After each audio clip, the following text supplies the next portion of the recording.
اللہ نے تمہیں پیسے دیے ہیں, نئی گاڑی تم نے خریدی ہے, چھوٹے بچے کا جوتا کیوں باندھ دیا آگے تم نے؟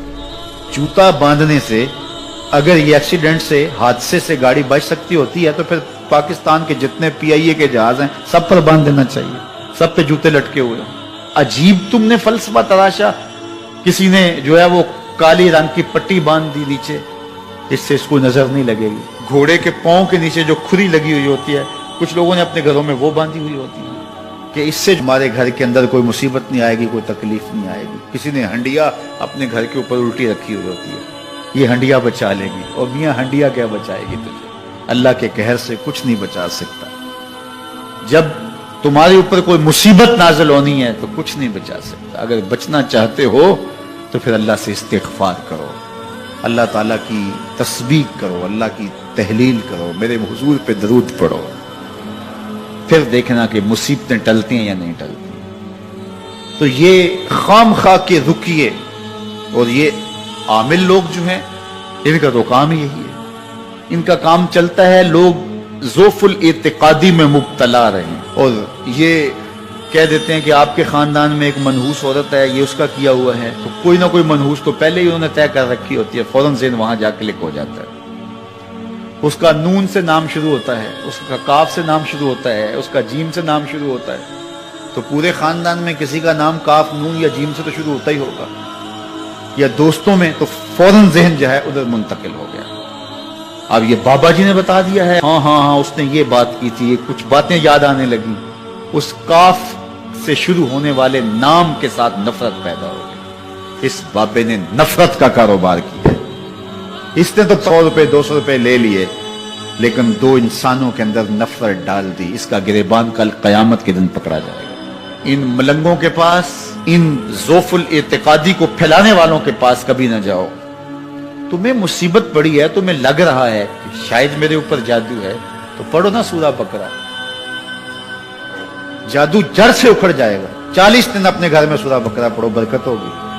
کہتے ہیں مولوی صاحب 40 دن تو نہیں پڑھی جا سکتی, 2.5 پارے, ہمیں کوئی تعویذ ہی کرتے ہیں. ہم شارٹ کٹ چاہتے ہیں نا, روزانہ صبح 2.5 پارے سورہ بقرہ پڑھے, یہ تو ہم سے نہیں پڑھی جائے گی. تو آپ کوئی تعویذ ہی لکھتے ہیں. کاروبار میں برکت نہیں, میں کہتا ہوں پڑھو نا سورہ واقعہ, 3 رکوع ہیں, برکت ہوگی. ہم کہتے ہیں ہمیں تعویذ ملنا چاہیے, بس وہ ہم گلے میں رکھ دیں, بٹوے میں رکھ لیں, پرس میں رکھ لیں, اور ہمارا کام ہو جائے, ہمیں کچھ بھی نہ پڑھنا پڑے, ہمیں وضو تک نہ کرنا پڑے, نماز نہ پڑھنی پڑے, اور برکت ہو جائے. ایسے برکت تو نہیں آتی. اس لیے چھوڑو ان کی جان, آؤ قرآن مجید پہ آؤ, آؤ سجدوں پہ آؤ, آؤ دعاؤں پہ آؤ. سحری کے وقت اس کی رحمتیں آواز دے رہی ہوتی ہیں, حل من مسترزقن, ہے کوئی رزق مانگنے والا, اور تم اس وقت سوئے ہوئے ہو, سارے دن ٹھوکریں کھاتے ہو. آؤ نا اس وقت جھولی پھیلا کے, ہاتھ پھیلا کے کہو مالک تو جھولیاں بھر دے, تو پھر دیکھنا کبھی کمی نہیں آئے گی, عطا فرمائے گا. دین کی بات پھیلانا صدقہ جاریہ ہے. ثواب کی نیت سے ویڈیو کو شیئر ضرور کیجیے. جزاک اللہ. آقا کریم نے فرمایا کہ میں قسم اٹھا کے کہتا ہوں کہ صدقے سے مال کم نہیں ہوتا. اللہ صدقے سے مال کو برکت دیتا ہے, مال میں اضافہ ہوتا ہے. ایک اور وظیفہ ہے جس کو کرنے سے رزق میں برکت ہوتی ہے. اللہ فرماتا ہے تم نکاح کرو, تم فقیر ہو, وہ تمہیں غنی کر دے گا. لگتا یہ تھا کہ ہم مزید ذمہ داریوں کے بوجھ میں دب جائیں گے, لیکن میرے رب کا وعدہ ہے کہ وہ تمہیں غنی کر دے گا. رزق کی فراخی اور بہتری کا ایک اور عمل سورہ طٰہٰ میں بیان فرمایا گیا. ارشاد فرمایا کہ خود بھی نماز پڑھ اور اپنے اہل خانہ کو بھی نماز پہ لگا, پھر دیکھ رزق کے دروازے کیسے کھلتے. رسول کریم صلی اللہ علیہ وسلم نے ارشاد فرمایا جو یہ چاہتا ہے کہ اس کے رزق میں برکت ہو اور اس کی عمر میں برکت ہو, وہ رشتہ داروں کے ساتھ سلوک اچھا کرے.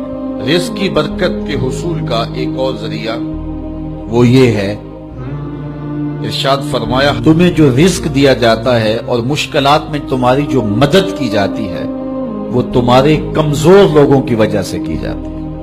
معاشرے کے جو کمزور لوگ ہوتے ہیں, اباہج لوگ ہوتے ہیں یا بوڑھے لوگ ہوتے ہیں, تو ان کو کبھی نظر انداز نہ کیا کرو. ایک اور طریقہ دیا گیا اور وہ یہ کہ اگر تم چاہو کہ کہ تمہارے رزق میں برکت ہو تو علم دین حاصل کرنے والے طلباء پر خرچ کرو.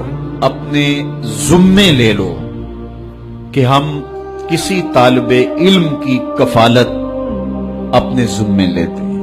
میں آپ کو مشورہ دیتا ہوں اپنا ایک بیٹا راہ دین کے لیے وقف کر دو، لیکن کسی وجہ سے بچوں کا ذہن یہ نہیں بن رہا تو پھر ایک بچہ اپنے ذمے لے لیں. وہ اگر پڑھ گیا تو اس کی برکتیں صدقہ جاریہ کے طور پہ بھی تمہیں نصیب ہوں گی، اور ہو سکتا ہے کہ اس کے صدقے سے اللہ تعالیٰ آپ کے رزق میں برکتیں عطا فرمائے.